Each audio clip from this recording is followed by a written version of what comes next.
waxaa lagu talaalay wadnaha doofaarka, waana markii ugu horeysay ay dunida ka dhacdo. David Barnett iyo macluumaadkiisa dhammaystiran.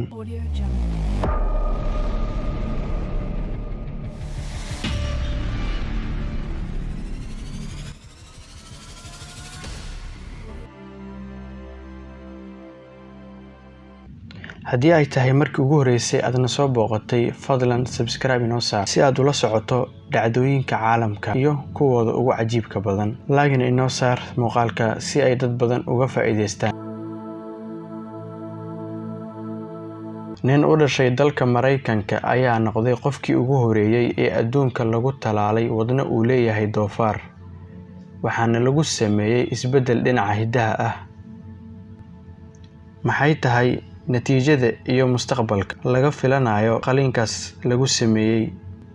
David Barnett oo 57 jir ah ayaa xaaladiisu wanaagsan tahay muddo laga joogo 3 maalmood maalinkii lagu sameeyay qaliinka tijaabo oo qaatay 7 saacadood sida ay sheegeen dhakhaatiirtu.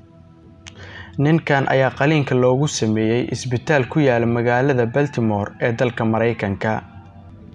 ku talaalista wadnahan waxa ay ahayd rajadii ugu dambeysay ee laga qabay in lagu badbaadiyo nolosha Mr. Barnett, inkastoo weli aysan kala cadeyn muddada uu ku sii noolaan karo wadnahaasi.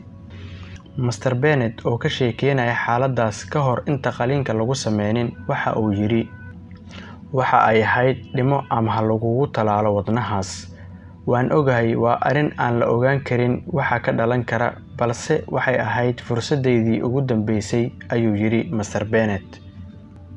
dhakhaatiirta xarunta caafimaadka ee jaamacadda Maryland ayaa fasax khaas ah ka helay waaxda sharciyeynta arrimaha caafimaadka ee Mareykanka si ay qaliinkaas u fuliyaan.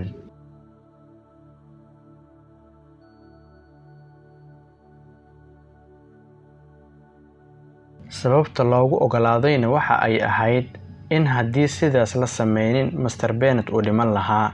Subxaanallah, taasi bini'aadanka ma ogaan karo, balse cilmigeeda waxaa iska leh Allah subxaanahu wa tacaala.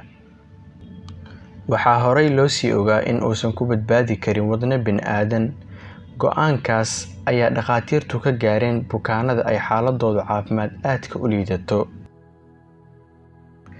kooxda dhakhaatiirta ah ee sameysay qaliinkan oo Mr. Barnett wadnaha doofaarka loogu talaalay waxay ka miro dhaliyeen cilmi baaris sanado socotay, taasoo ay ku tilmaameen mid isbeddel u horseedi karta nolosha guud ahaan ee dunida.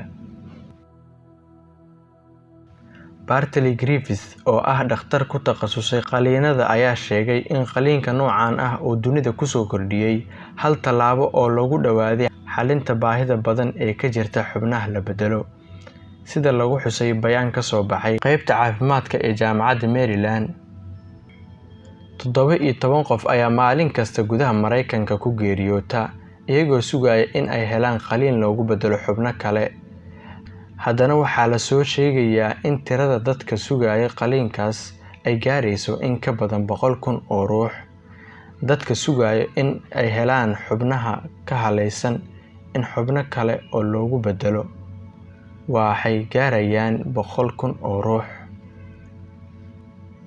suurtagalnimada in xubnaha xayawaanka ay daboolaan baahida bini'aadanka ayaa laga fakiray muddo dheer. horeyna waxaa loo adeegsaday xubnaha xayawaanka doofaarka, balse maysan ahayn wadno. waxaa la adeegsaday xubnooyin kale oo ka fudud wadnaha. dabcan wadnahana waa xubinta uu qofka ama noolaha uu ka nool yahay, maahan wax sahlan. qaliinkan ayaa noqday kii ugu horeeyay ee dunida ka dhaco in wadna uu doofaar leeyahay lagu talaalo qof bini'aadan, kadibna uu si caadi u noolaado. halkaas ayuu inoogu egyahay ciwaankeenii maanta aynu ku soo qaadanay Mr. Barnett. halkaas ayuu inoogu egyahay ciwaanka barnaamijkeena aynu ku soo qaadanay maanta. qaliinka Mr. Barnett oo adduunweynaha oo dhan ka yaabay iyo caafimaadkiisa hadda. dib intaan u kulmi doono barnaamijkan mid ka xiiso badan. السلام عليكم ورحمة الله وبركاته.